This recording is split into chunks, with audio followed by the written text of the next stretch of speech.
Oi, pessoal. Vamos iniciar agora a nossa aula de lesões celulares. E aqui nós temos as lesões irreversíveis, tá? Lesão reversível, nós vimos na outra aula, que se caracteriza principalmente por tumefação celular ou degeneração hidrópica e degeneração gordurosa ou esteatose, tá? Hoje é o dia da nossa morte celular. De novo, vamos repetir mais uma vez. O dano é uma condição onde a célula é submetida a um estresse, que pode ser intrínseco ou extrínseco. E quando esse estresse ultrapassa a capacidade de adaptação da célula, a gente vai ter problema. E aí surge a doença. Existe um ponto em que há possibilidade de reversão da lesão. E existe um ponto em que não se pode mais reverter o dano celular. E aí a gente tem morte celular, que pode ser por necrose ou apoptose. E ainda existem outros tipos também de morte celular. Relembrando as causas de lesões, hipóxia e isquemia, em que ocorre privação de O2, é uma causa super comum de morte celular. Agentes físicos, radiação, trauma. Os agentes químicos, como a glicose, o monóxido de carbono, os infecciosos, que a gente já falou, das bactérias, dos vírus, fungos, parasitas, as reações imunológicas representadas pelas doenças autoimunes, as alterações genéticas, os desequilíbrios nutricionais, tanto para mais, como obesidade, quanto para menos, na anorexia, por exemplo, ou na desnutrição, e o próprio envelhecimento. Bom, morte celular é um estado de lesão celular irreversível. Existe uma alteração local ou focal, tá? Mas também pode ser algo mais amplo. Existe um tipo de morte celular que se chama autólise, que eu já comentei na primeira aula, que é a necrose que acontece numa célula que está fora do corpo, tá? Depois de retirada.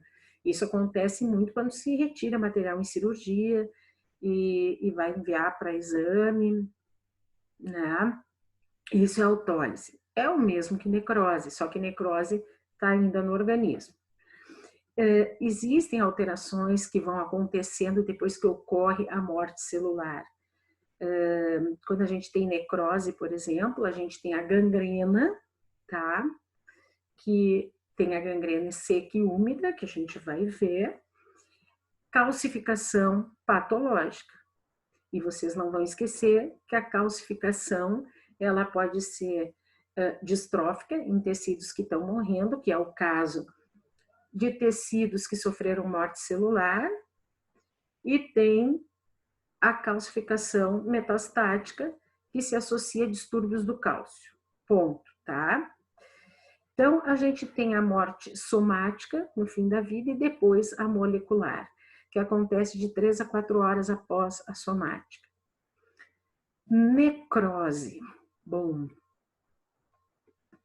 a gente tem autólise, fora o tecido fora do organismo, e tem a necrose, que é o tecido no organismo. Então, existem enzimas hidrolíticas, lisossomiais, certo? A autólise, ela pode ocorrer em pós-mortem, sem ter reação inflamatória, tá? E assim, ocorre rapidamente em tecidos que têm muitas enzimas, como, por exemplo, o pâncreas, que secreta vários tipos de enzima, o estômago, tá? Acontece em tecidos também como o coração, fígado, rim. E tecido fibroso é um pouco mais lenta. O que acontece quando se tem uma necrose? A célula fica toda eosinofílica, tá? Significa que tem uma atração muito grande pela eosina, existe o citoplasma fica homogêneo, a gente não tem os detalhes celulares e tem restos, é como se fosse uma sombra, né, de uma célula quando se tem a morte celular. A necrose, portanto, ela é irreversível. Existe uma parada da função total da célula e, consequentemente, alteração na função dos órgãos, e surgem várias alterações morfológicas decorrentes da necrose. Existe o que eu falei para vocês, que a necrose, ela é acompanhada, a que ocorre no corpo, né? Ela é acompanhada de processo inflamatório, tá? E de alterações profundas nas membranas celulares. E acomete todos os tipos de membrana do organismo. Aqui eu coloquei, ó, existe uma lise das membranas nos lisossomas. Dos lisossomas ocorre o extravasamento de enzimas e proteínas até o citoplasma, que vão fazer a digestão enzimática das organelas e, portanto, a fragmentação dessas organelas. Existe lise de membrana celular externa, ou seja, existe também extravasamento, né, para o meio extracelular e para o plasma. E pensando nisso, tá? Por exemplo, essa lise da membrana externa, enzima no plasma, nós podemos dosar enzimas em tecidos que morrem. Isso ocorre principalmente no infarto do miocárdio, tá? Que eu coloquei aqui como exemplo, em que existem várias enzimas séricas que aumentam. A transaminase glutâmico oxalacética, a lactato desidrogenase, LDH, mas o pessoal usa muito essas duas últimas, tá? A creatininoquinase, que é a CK, e as troponinas. A creatininoquinase, ela se eleva imediatamente, tá? Mas ela também tem uma queda mais rápida. As troponinas, elas se elevam um pouquinho depois, mas elas permanecem mais dias, tá? Elevadas. Então, geralmente em emergência se usa muito a creatinina quinase. E vocês vão ver por quê?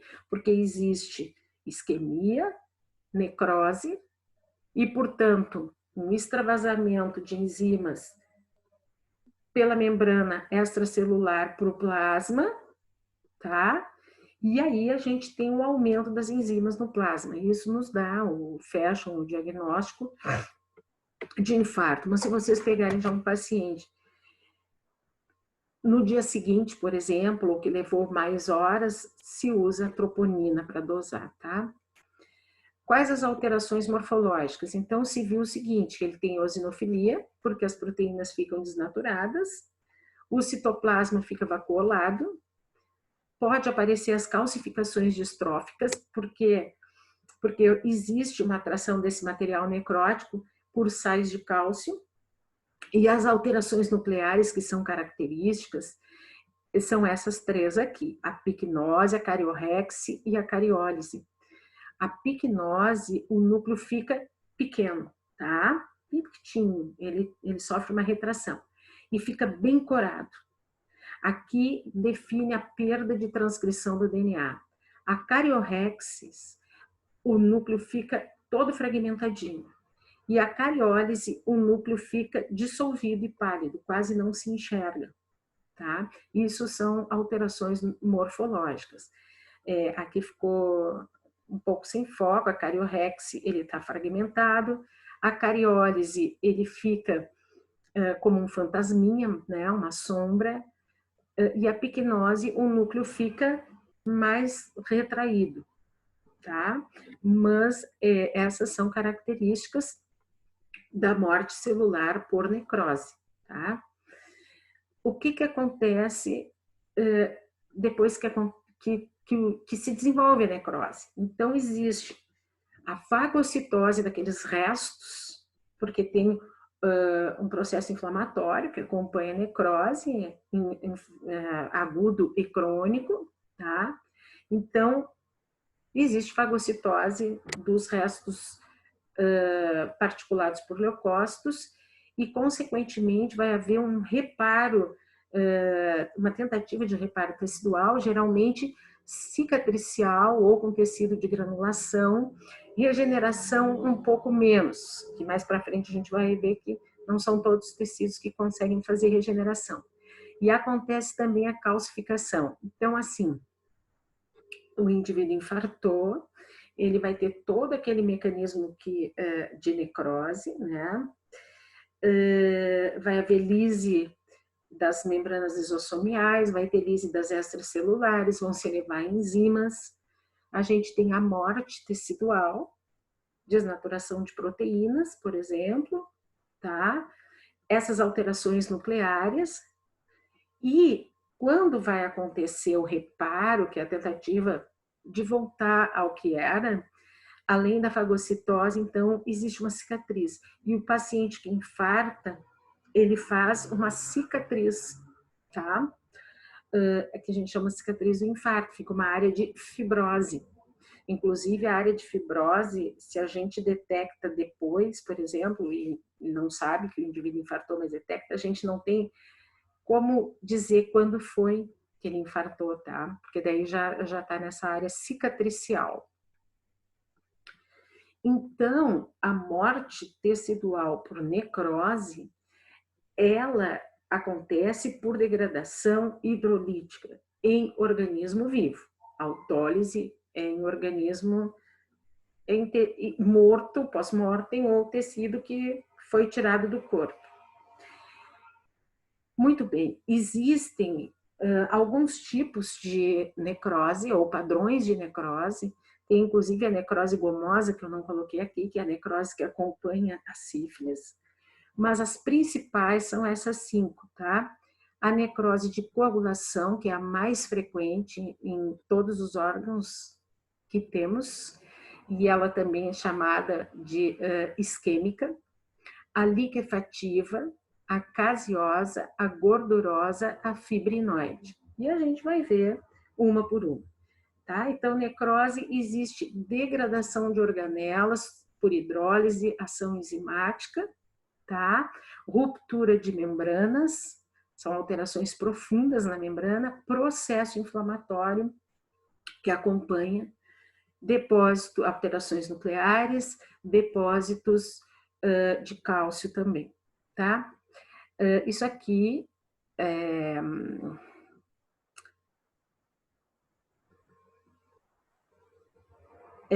um rim com infarto branco, tá?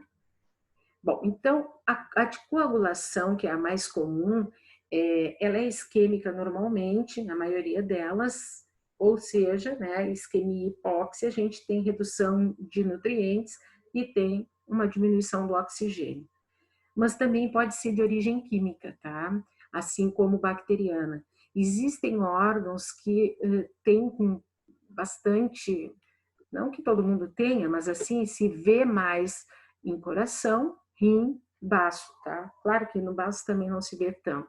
O que acontece? O órgão, ele fica mais pálido, firme, pode ficar amareladinho e contraído também.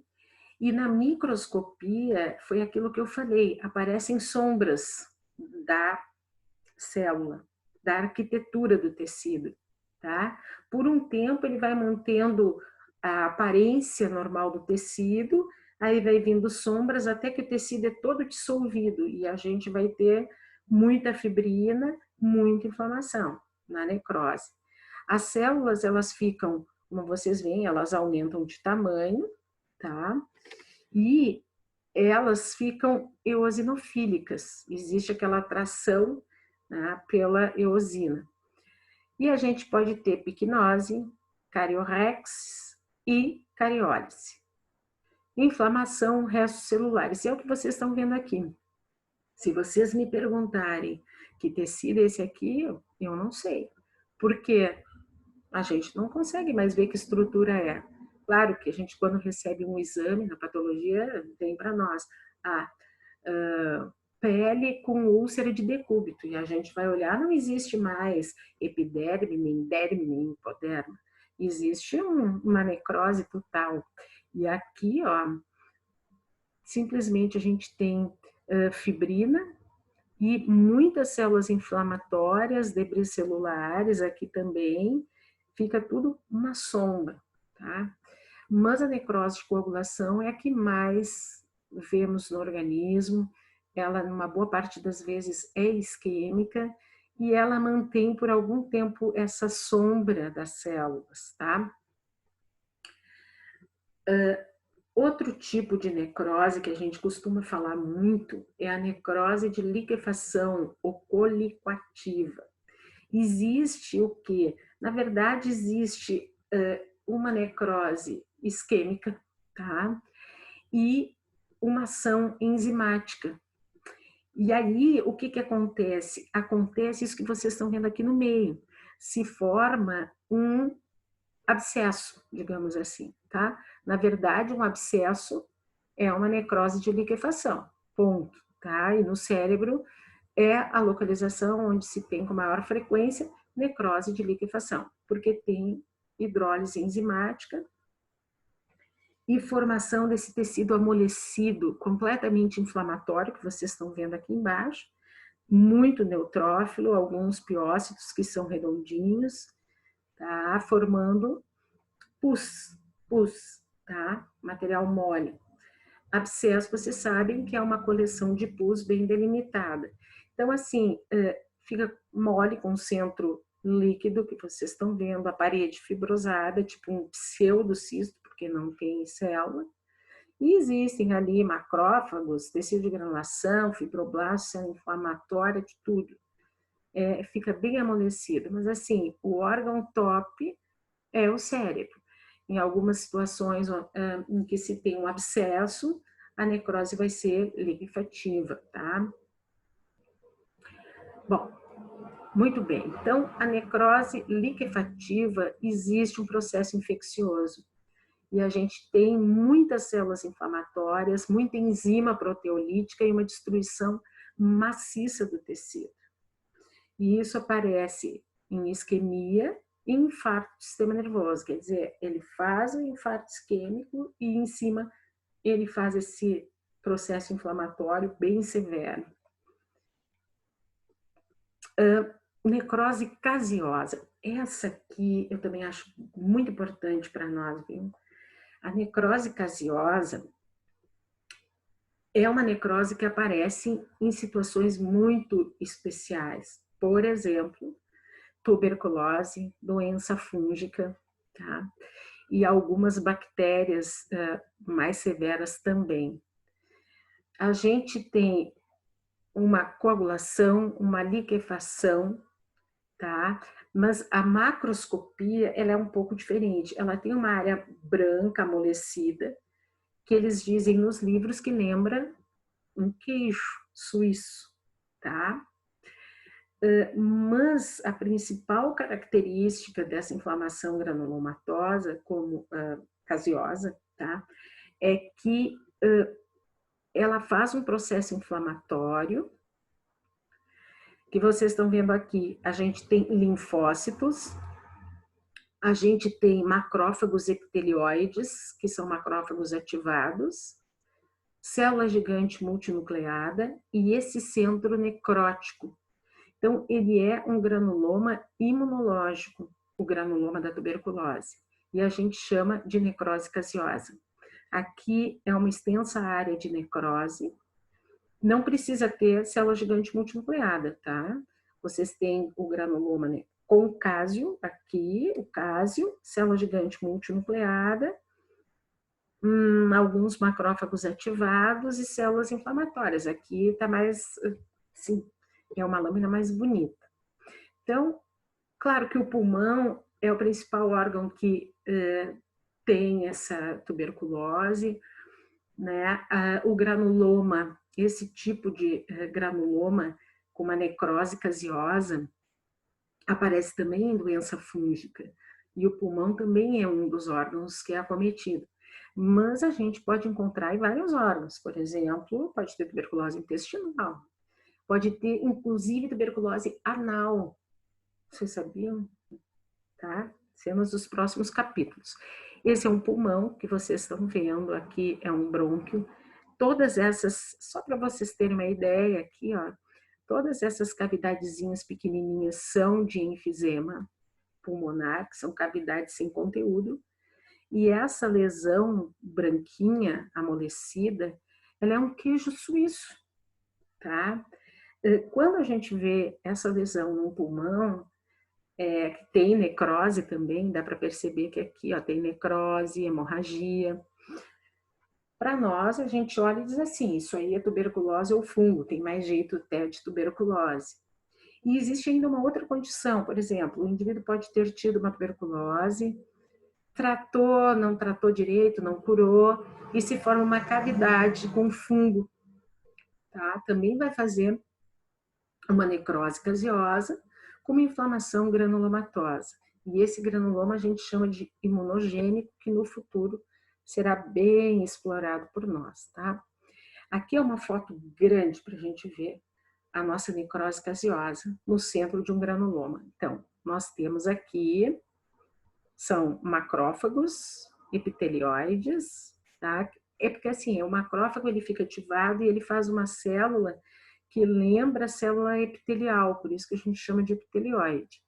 Existem linfócitos, existem células gigantes multinucleadas e existe aqui no centro a necrose caseosa. Olhamos isso aqui e pensamos assim, tuberculose ou fungo. E aí, que coloração a gente tem que fazer na rotina? ZIL e Grocott.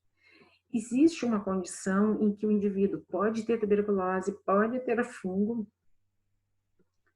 e não fazer esse granuloma. E se a gente não tiver história clínica, a gente entra. Porque paciente HIV positivo, paciente que está usando imunossupressão em transplantes, por exemplo, ou doenças renais, ele tem baixo, né, os nossos CDs, CD4, tá? E ele não consegue fazer o nosso granuloma, tá? Por isso é importante a informação, porque aí, se é HIV, independente de ter tudo isso aqui ou não, a gente pede colorações especiais. Mas em pacientes que são imunocompetentes, tá? Se tem essa histologia que está se vendo aqui, a gente vai pedir coloração para BAR, que é o Zilnilce, e para fungos, que é o Grocott. Tá? Então, são duas colorações de rotina quando se tem necrose caseosa com um granuloma, uma inflamação granulomatosa. Bom, outro tipo de necrose, a gordurosa. Vocês estão vendo aqui do lado o tecido adiposo já com necrose, tá? A gente não vê bem o núcleo.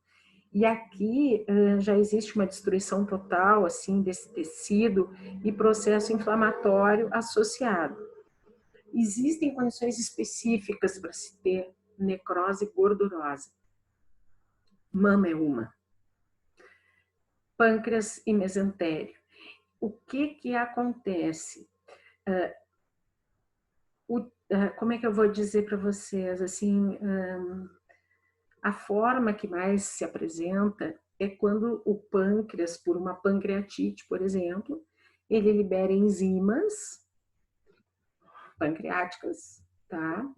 E essas enzimas, elas vão atuar sobre o tecido adiposo. E aí, o que a gente tem? A gente tem destruição desse tecido adiposo. Tem a produção de necrose gordurosa. Mas o que acontece? Existe a ruptura, tá, do tecido por hidrólise. E o que acontece é que o ácido graxo livre, ele junto com o cálcio, tá, ele vai formar uns pontinhos amarelinhos. Então, na macroscopia, o que se tem são pontos amarelinhos, lá no mesentério, por exemplo, tá? E esses pontos amarelinhos a gente chama de brancogredosos. Isso é saponificação da gordura e forma sombra de células. A mama, tá? Ela vai desenvolver esse tipo de necrose em situações específicas. Por exemplo, quando tem um trauma na mama. Aí a gente já ouviu essa história assim, ó. eu estava deitada e meu neto me deu um chute na mama. E logo em seguida começa a se desenvolver um nódulo que preocupa a paciente.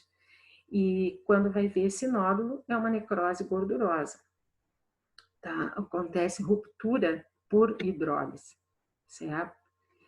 Aqui ó, é um epíplo. E a gente tem uma peça dessas no laboratório de macro, muito bonita, que é como se estivesse vendo isso aqui, só que fixado no formol. Essas áreas amareladas aqui, ó, que contém também cálcio, tá?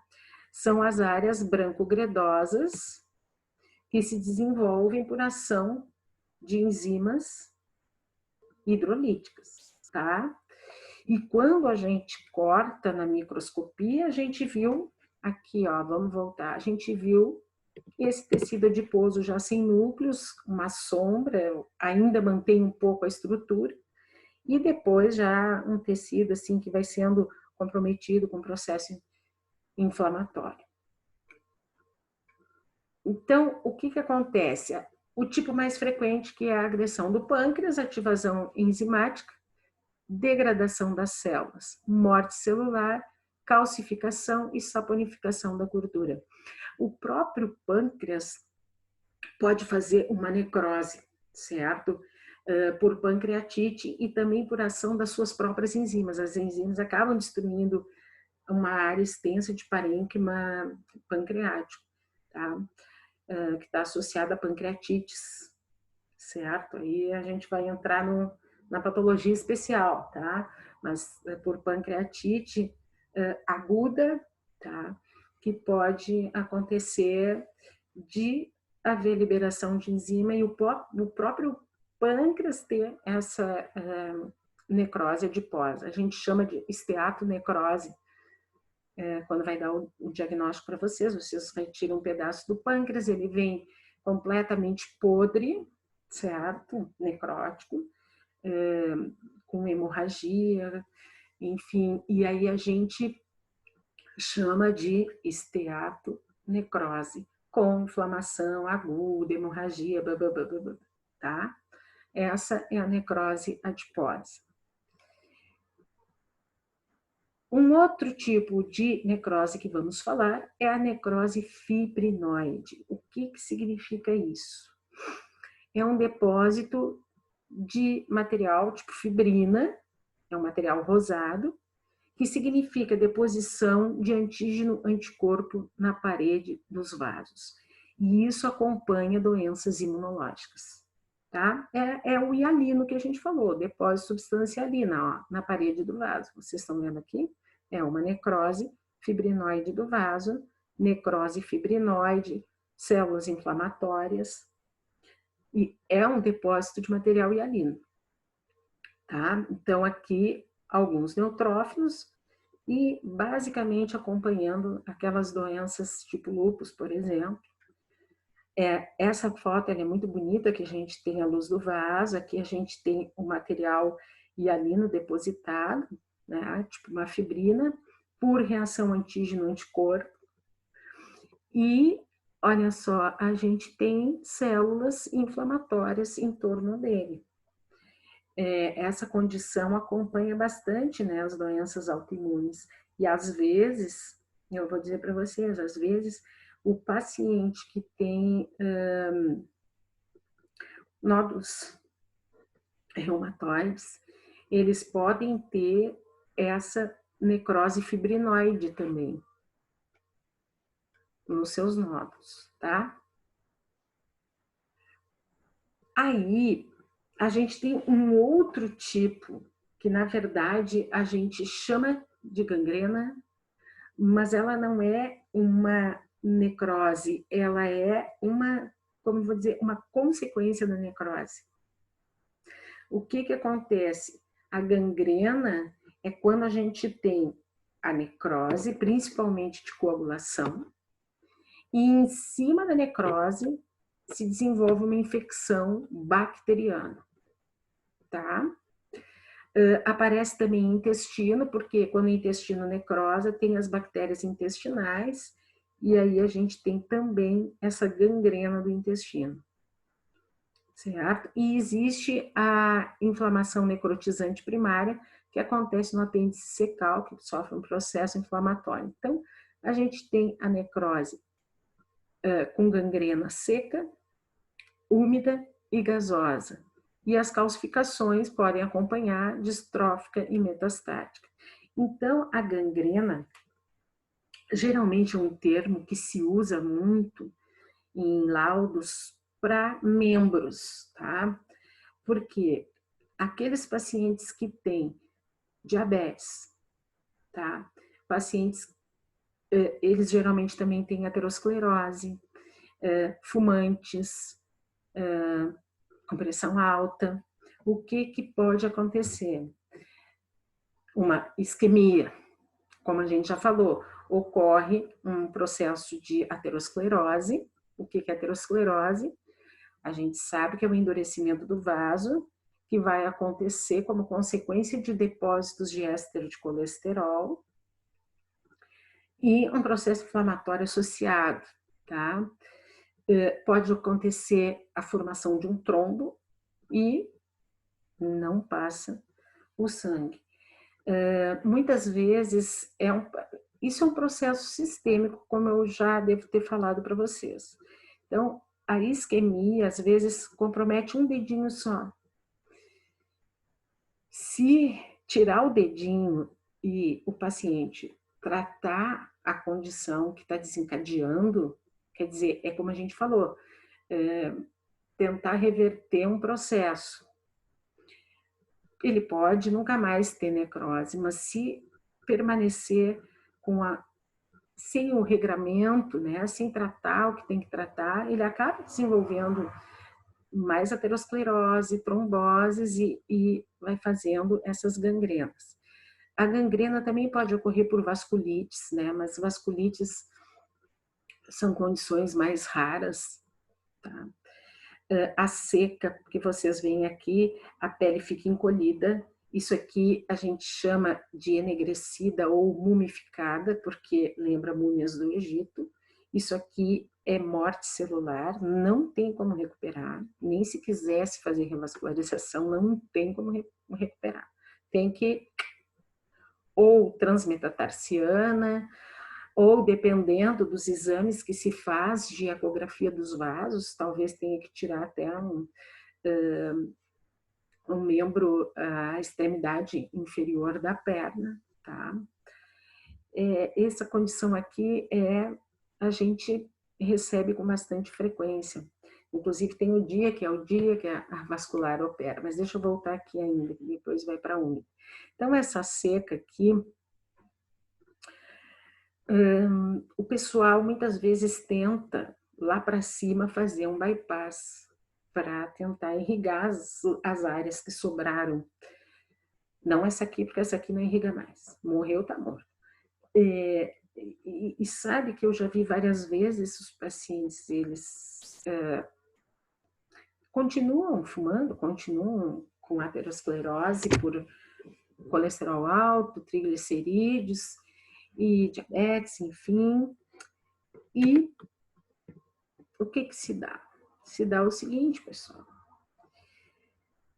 O próprio bypass, às vezes um bypass sintético que se usa, ele vem com um trombo dentro, tá? Porque o processo continua. São os vasos que têm que ser sempre examinados, poplite, tibial anterior, tibial posterior, dorsal do pé. Acho que já falei, não sei se falei para vocês, mas se falei vou repetir. A gente na patologia tem que incluir muito bem essa área para demonstrar a necrose, que é assim a diluição total do tecido, mais o processo inflamatório que se instala, que é a gangrena, e tem que cortar desses vasos que eu falei para você. Se for, claro, se não tiver tirado a coxa, não vou poder fazer a apoplite, mas todos os vasos têm que ser demonstrada a pior área, a área que tenha calcificação, que a luz está totalmente ocluída, porque já o ponto de corte é 70%, tá? E já teve pacientes com uma perna completamente podre que acabaram por querer, né, dizer que não, tá? E aí o pessoal tem que se prevenir. A gangrena úmida são órgãos úmidos, vocês estão vendo aqui, muito bem, tá? A gente tem intestino que pode sofrer necrose e muitas vezes associado a doenças cardiovasculares também, pode ter uma trombose nos mesentéricos, vasos mesentéricos, tanto que acontece mais no intestino delgado do que grosso, mas também no grosso. Pulmão também pode acontecer, a gente pode ter algumas úlceras de decúbito que eu falei para vocês. E o bloqueio pode ser arterial ou venoso, não importa. E aqui, ó, o que que acontece? A gente rompe a barreira e as bactérias acabam também por se disseminar, é uma condição de urgência, vocês têm que operar, tem que tirar tudo que é podre e deixar só o que está são. Tá? A gasosa é quando tem uma infecção pelo Clostridium, e aí forma gases. É um cheiro horrível, tá? Pode acontecer no colo. Muitas vezes, em algumas condições, a gente já tem até bolhas, certo? Mas, deixa eu ver o que tem aqui. Não podemos esquecer que a gangrena é uma necrose geralmente de coagulação, seguida por uma infecção bacteriana e necrose liquefativa, e principalmente usada para membros inferiores. Eu ia dizer uma outra coisa, sabe que quando tem esses pés e pernas, às vezes o que acontece? Já tem um processo inflamatório bacteriano ali, né, com colônias de bactéria, inclusive, formação de abscesso, cheira muito mal, né, até às vezes a gente fica pensando como é que a pessoa ainda estava, porque tem gente que vem super avançado, pega toda a perna. Inclusive eu vou mandar um vídeo para vocês, se bem que está no YouTube, né, mas eu dou o link e vocês olhem. Porque às vezes a necrose é tal, tá, que o próprio músculo fica completamente destruído, fica assim, ó, todo se desmanchando. E junto, muitas vezes, né, tem a úlcera, né, e nessa úlcera pode ter infecção fúngica secundária. E uma coisa que eu vi uma vez horrível, vermes podem se desenvolver ali. O osso também pode ser comprometido pelo processo inflamatório, e aí a gente vai chamar de osteomielite secundária, a gangrena, tá? A gente sempre coloca no laudo. Sabe que depois que teve um colega que foi processado inicialmente, porque a paciente fez uma oclusão aguda, era diabética, e teve que amputar a perna bem supracondiliana, tirou coxa, tudo, e tinha uma necrose super extensa, tá? Então não tinha como ela processar ou não, por quê? Porque a gente cortou das áreas de necrose, e aí eu comecei a colocar também nos laudos para ajudar um pouco, porque sempre eu escrevia necrose isquêmica, então eu coloco necrose de coagulação com gangrena de membro inferior, e aí depois eu coloco inflamação aguda, se tem pulso por ativa de partes moles, com colônia de bactérias ou não, com inflamação fúngica secundária, com osteomielite secundária, e se descreve vaso por vaso, tá? Aterosclerose da poplítea, com trombose antiga e oclusão total de luz. E placas complicadas, calcificações, tá? Vocês vão receber um laudo assim, o laudo acaba saindo bem completinho, e o colega que operou vai ter o laudo como um documento ali, bem importante, tá? Então, relembrando, morte celular, necrose. Os tipos de necrose, eu gosto muito até de estudar essa parte, porque aí a gente entra realmente assim dentro de algo clínico que a gente pode fazer, né? A gente tem a necrose de coagulação, temos coração, rim, baço, tá? É a necrose que mantém ainda por um certo tempo.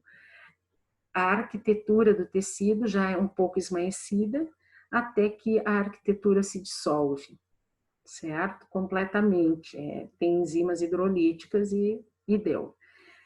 E aí a gente vai ter uma célula eosinofílica com picnose, cariólise, cariorrexis, processo inflamatório associado.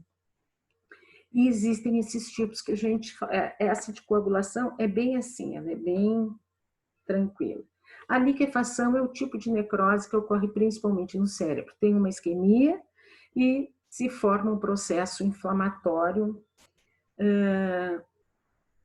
causando a liquefação, tá? Muito bem.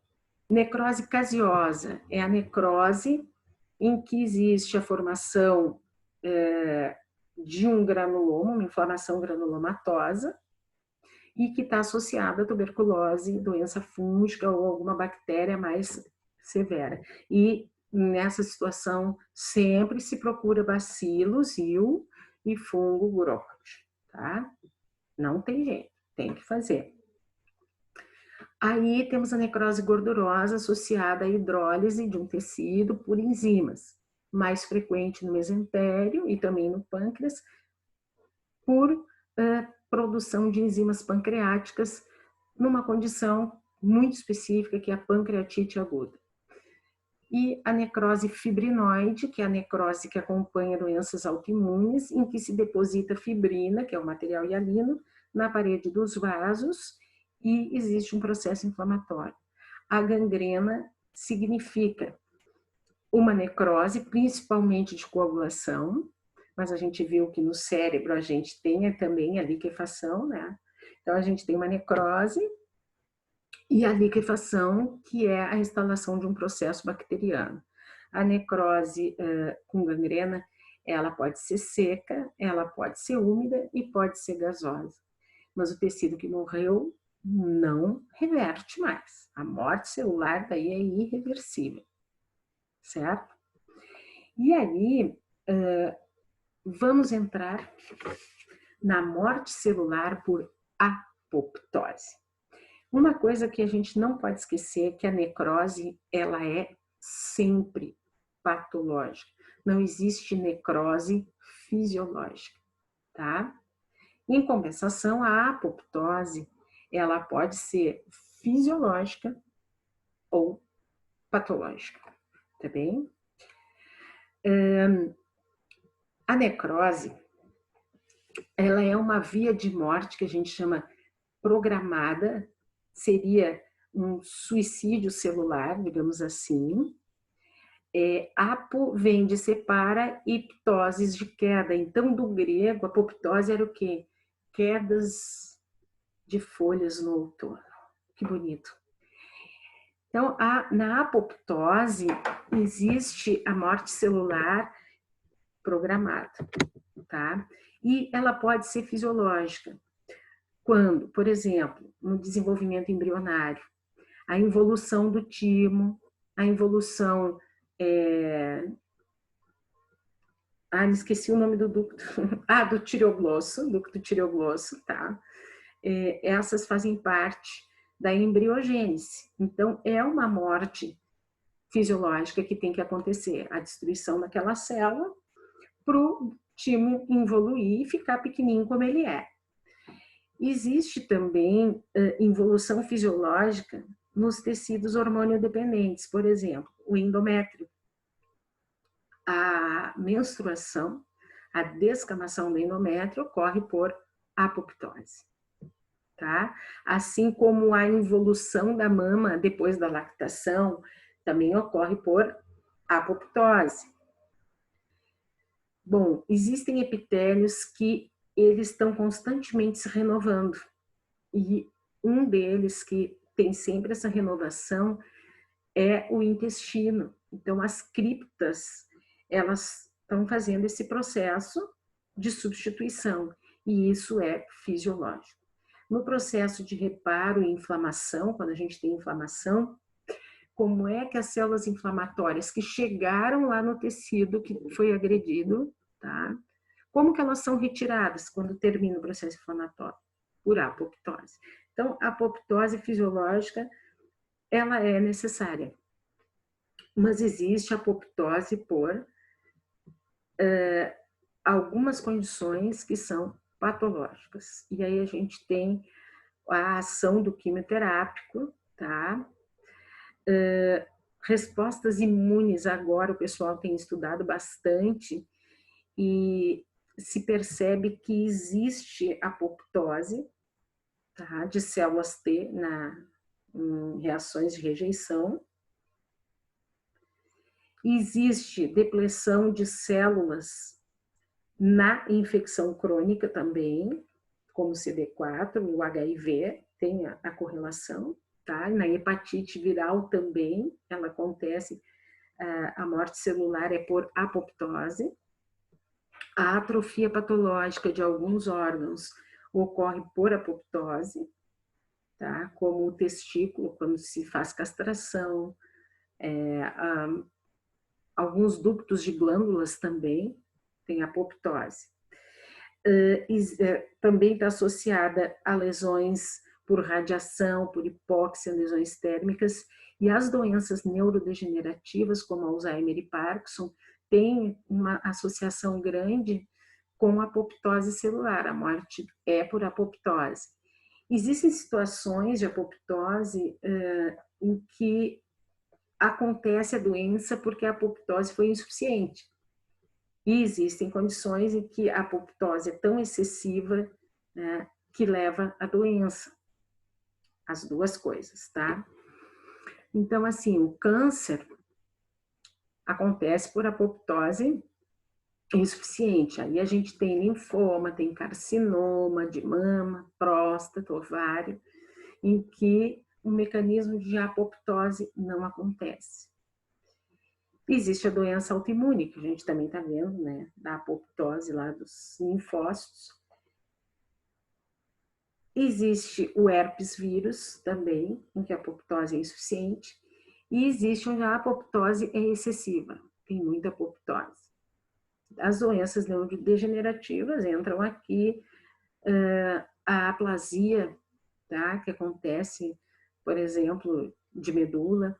As lesões isquêmicas, elas também fazem junto um processo de apoptose, junto com a necrose. E doenças hepáticas também acabam tendo, algumas delas, uma apoptose excessiva.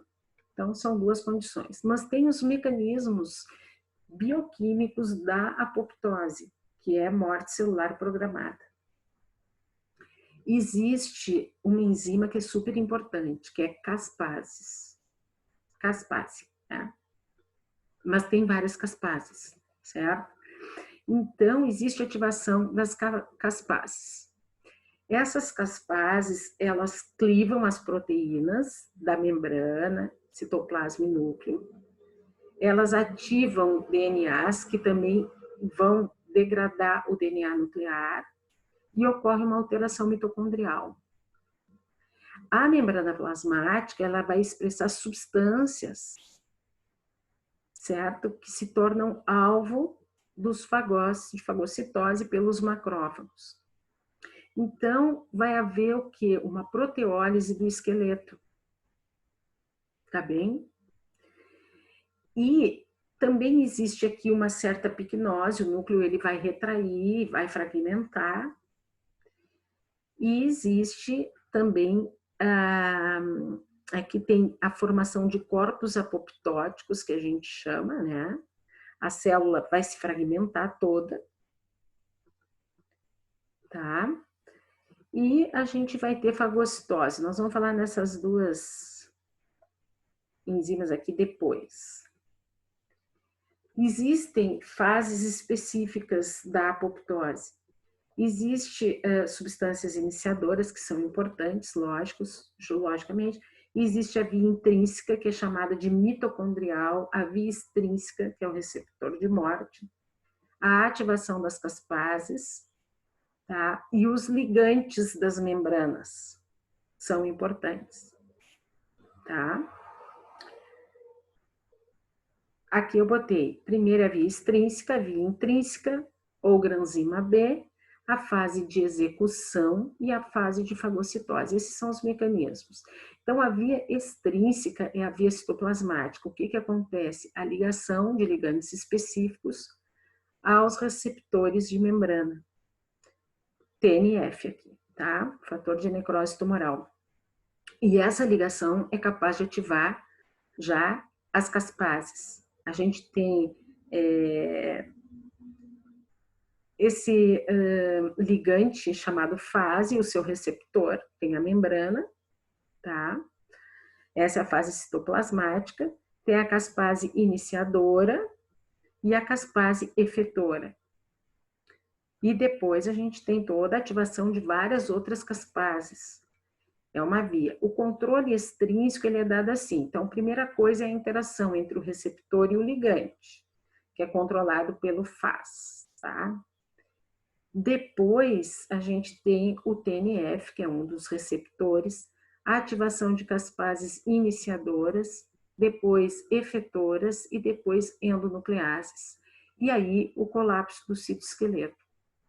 O controle extrínseco, tá? A gente sabe que o P53, ele pode iniciar a morte celular. O P53, ele é um gene supressor que ele é muito importante no ciclo celular, tá?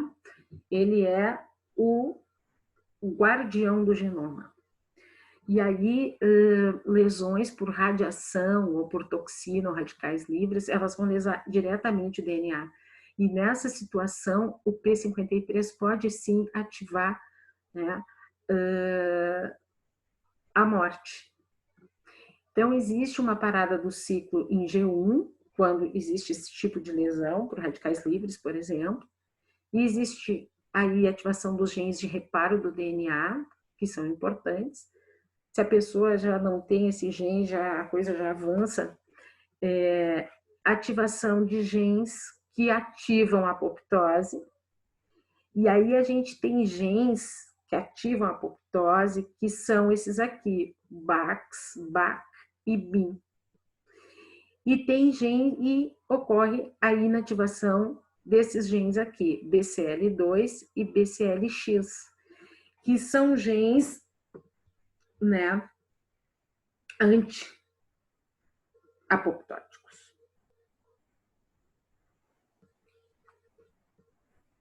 Tá? Então, assim ocorre a ativação. Quando a morte é iniciada por um linfócito T, o linfócito está ativado, tá? Tem a granzima B que a gente fala. Existe a ativação das caspases efetoras, das endonucleases e o colapso do citoesqueleto.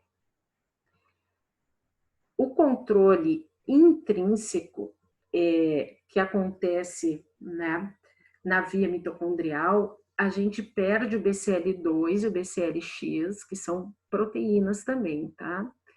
Se ativa BAX, BAC e BIM, também são proteínas, que vão aumentar a permeabilidade da membrana mitocondrial e ocorre a saída do citocromo C.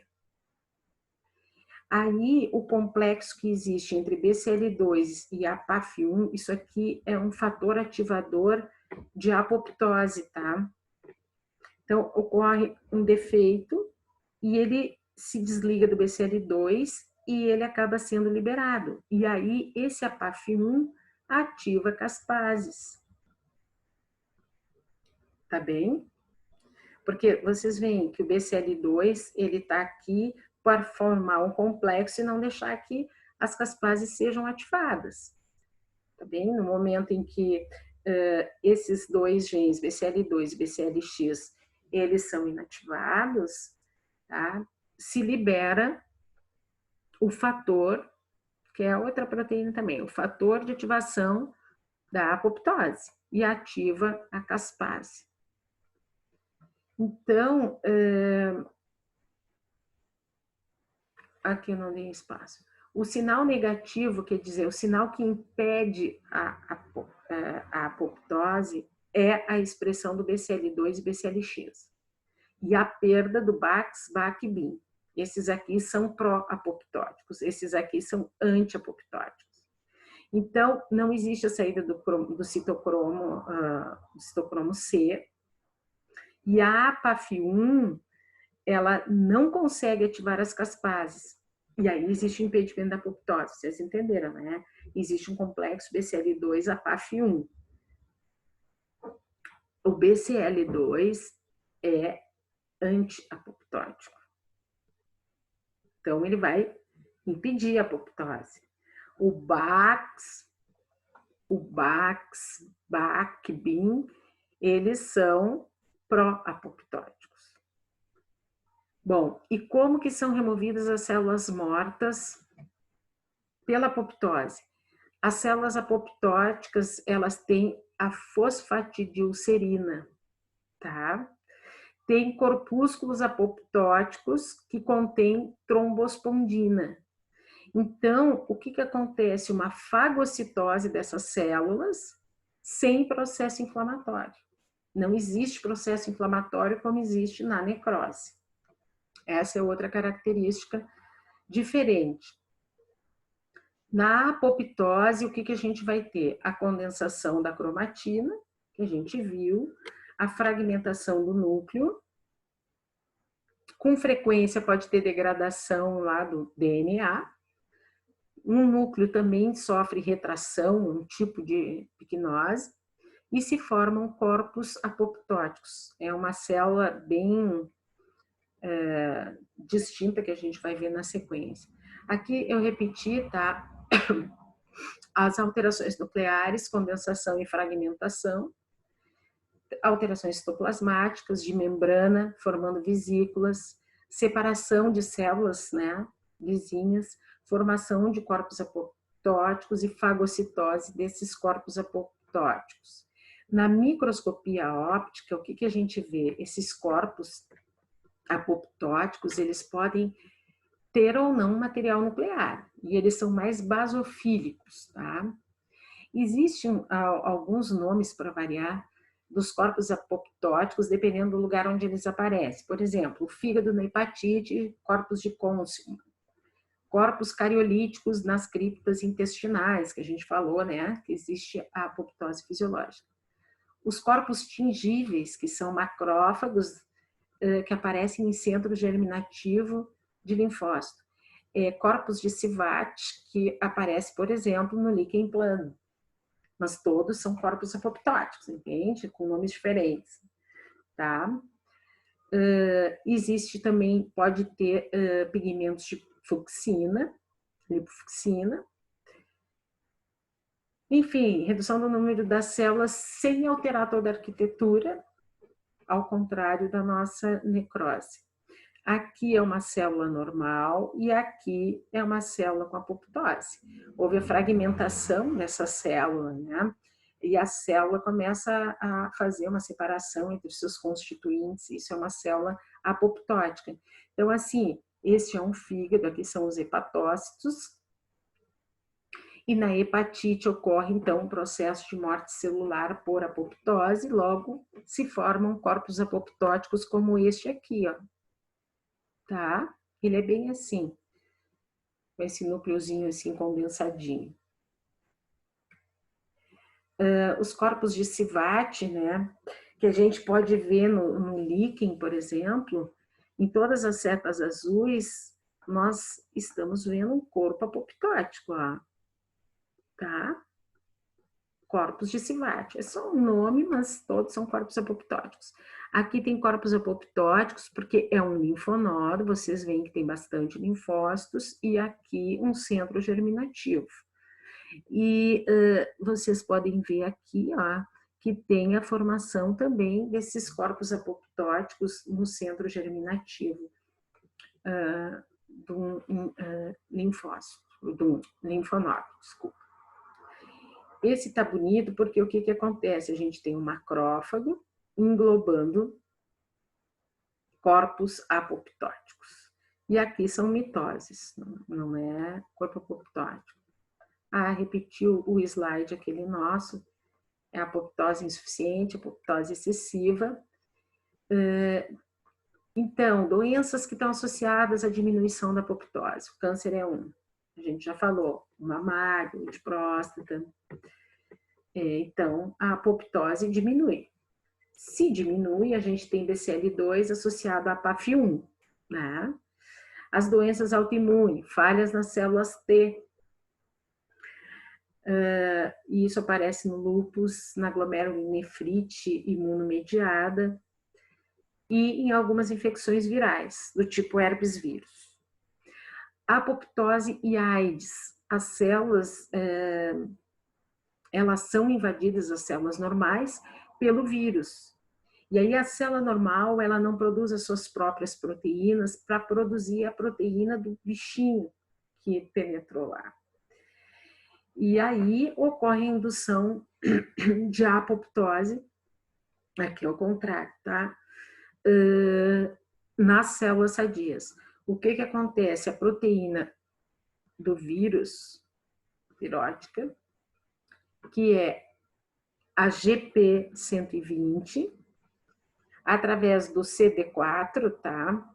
Elas se juntam ali e infectam os linfócitos T auxiliares. E aí a célula que era sadia, ela começa a sofrer apoptose. Então a apoptose na AIDS, ela tem muito a ver com essa proteína GP120, tá? Em associação com CD4.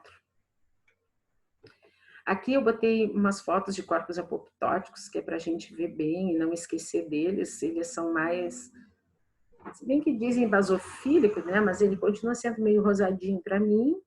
E tem sempre esse núcleo mais condensado, que sofre picnose. Olha aqui, ó, o nosso corpo apoptótico, bem bonito no centro da lâmina.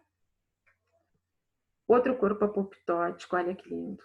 E aqui a gente vê que está tudo fragmentadinho, né, no núcleo. Esse deu para ver, ó, a fragmentação nuclear. E é num fígado, tá? Esses aqui são hepatócitos. Outro, esse aqui nem dá para ver o núcleo muito bem, e aqui uma mitose que aparece, tá? Quais as diferenças entre apoptose e necrose? Isso em patologia geral é importante. Na apoptose, as células encolhem e se condensam. Na necrose, elas incham, tá? E o núcleo, ele não sofre uma alteração, assim, do tipo da alteração da apoptose, embora tenha picnose, cariorrexias e cariólise.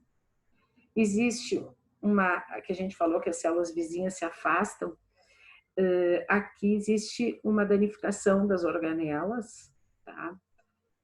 Principalmente das mitocôndrias, por causa das enzimas hidrolíticas.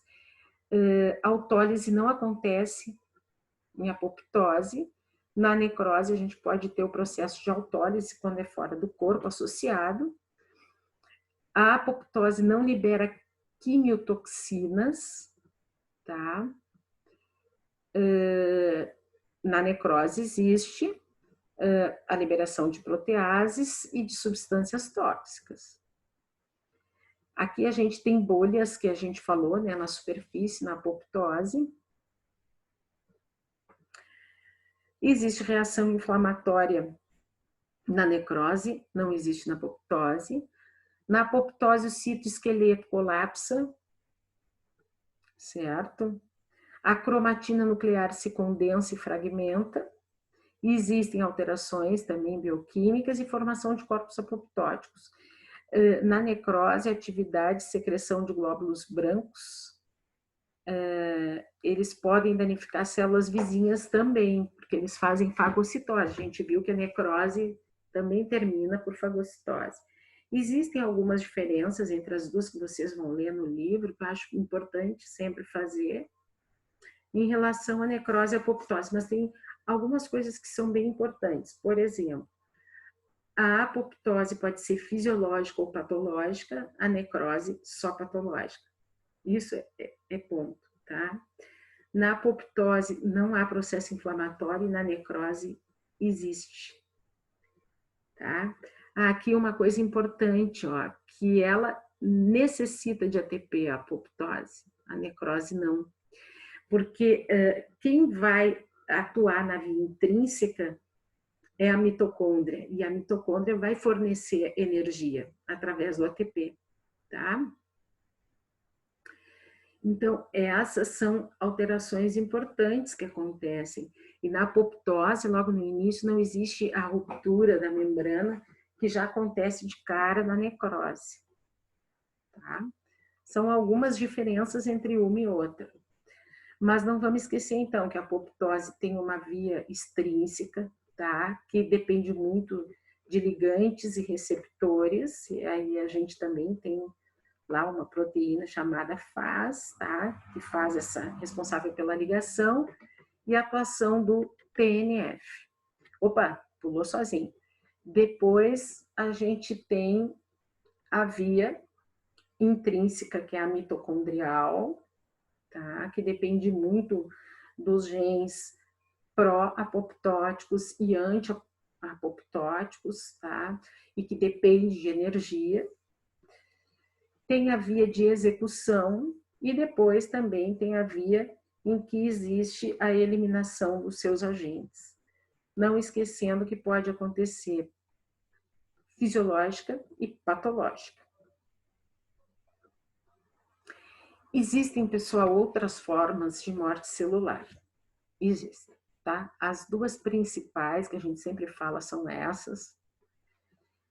Mas o pessoal estudando, ele descobriu que existe um tipo que provavelmente nessa edição agora do Robbins, que vai ser, eu acho até que já saiu a 10ª, talvez já venha, tá?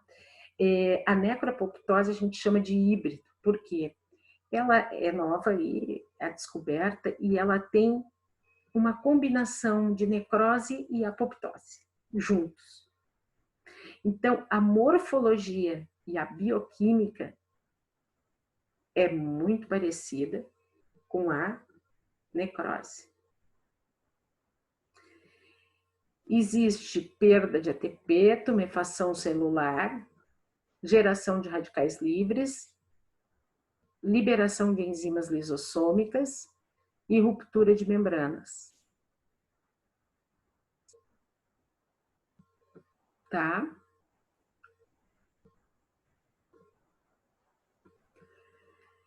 Muito bem. E a patogênese e a genética são semelhantes à apoptose. Por quê? Porque também é programada. Então, seria uma necrose programada. Só que a enzima não é a caspase. Ela é desencadeada por um ligante, TNFR1, e sensores de DNA e RNA.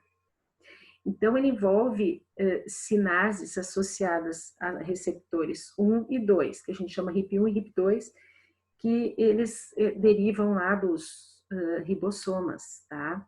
Então, esse ligante TNFR1, ele recruta a RIP1 e a RIP2, que formam um complexo que também contém caspases. Então, se reduz a geração de ATP, aumenta a produção de radicais livres e aumenta a permeabilidade da membrana. Isso é, digamos assim, a genética e a patogênese da apoptose, mas bioquímica e morfologia da necrose. Portanto, é uma necrose programada. O que acontece é que o pessoal ainda, eu até não olhei agora a última edição, mas o pessoal estava ainda em estudos, tá? Porque eles não tinham feito toda a cascata, era uma cascata imensa com essa outra enzima, né? A apoptose, a caspase, e essa é a RIP. Então, ela pode ser fisiológica ou patológica, como a apoptose. A fisiológica, a gente tem formação da placa de crescimento, seria uma do osso, que se daria por necroapoptose, a morte ali, né, para a formação da placa. E a patológica seria vinculada a esteatohepatite, pancreatite aguda, lesão de hiperfusão e doenças neurodegenerativas, que a gente atribuía sempre à apoptose, tá? E também ela teria um mecanismo contra o vírus citomegalo. Mas assim, ó, a gente tem o TNF, a membrana, o TNF-R1, que é um receptor, e aí as enzimas, tá? Que vão formar um complexo que também acabam se juntando a caspase 8. Mas eu ainda não tinha ainda não tenho a conclusão dessa cascata. Mas é futuro, né? Tá? A piroptose, e ainda tem outros tipos de mortes, mas assim, a piroptose é uma morte celular programada. Nessa morte ocorre o quê? Liberação da interleucina 1, que vai causar a febre. Ela, bioquimicamente, ela é muito parecida com a apoptose, e ela ocorre em células que foram infectadas por um micróbio, por uma bactéria, por exemplo, que está causando febre. Ocorre a ativação de caspase 1, essa caspase ela vai clivar a interleucina 1 e vai tornar a interleucina 1 ativa. Tá? E junto com a caspase 11, a 1 vai causar a morte da célula. Então, é uma morte celular programada que acontece em processos inflamatórios. E por último, eu coloquei esse outro nosso mapinha que vocês estão vendo de lesão irreversível. E aí vocês vão ver. Quando que acontece? Quando excede a capacidade da célula de se adaptar e a gente tem alterações permanentes. Necrose ocorre após estímulo exógeno e ocorre desnaturação de proteínas, digestão enzimática de células lesadas. Pode ser causada por fungo, bactéria, vírus, agentes químicos. As alterações são cariorrexis, fragmentação, picnose, retração, cariólise e digestão total da cromatina. Os tipos de coagulação, textura firme, coloração acinzentada, liquefativa, digestão de células mortas, resultando numa massa viscosa, líquida. Gangrenosa é um termo aplicado para coagulativa em extremidades, com suprimento sanguíneo inadequado. Caseosa, encontrada mais frequentemente em focos tuberculosos. E gordurosa se refere a áreas de destruição da gordura. Agora, vamos ver a nossa, tá? A nossa, opa, aqui tem um, não sei se vocês enxergam, mas, tá?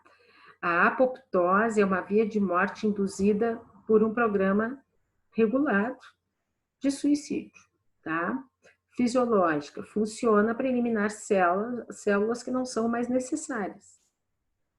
Tá? A gente tem corpos apoptóticos, enfim. Qual a patológica? Ela elimina células que são lesadas de modo irreparável. Remove células também danificadas, mantém um equilíbrio entre taxa de proliferação e morte, ou seja, mantém a homeostase. Pode eliminar também outras estruturas. Eu não acho que esteja tão completo, acho que vocês podem completar melhor esse mapa mental. E na aula prática a gente vai rever também as diferenças entre necrose e apoptose, tá? E assim terminamos nossa aula com o Homem de Ferro e a nossa morte celular, tá bom? Até a aula prática.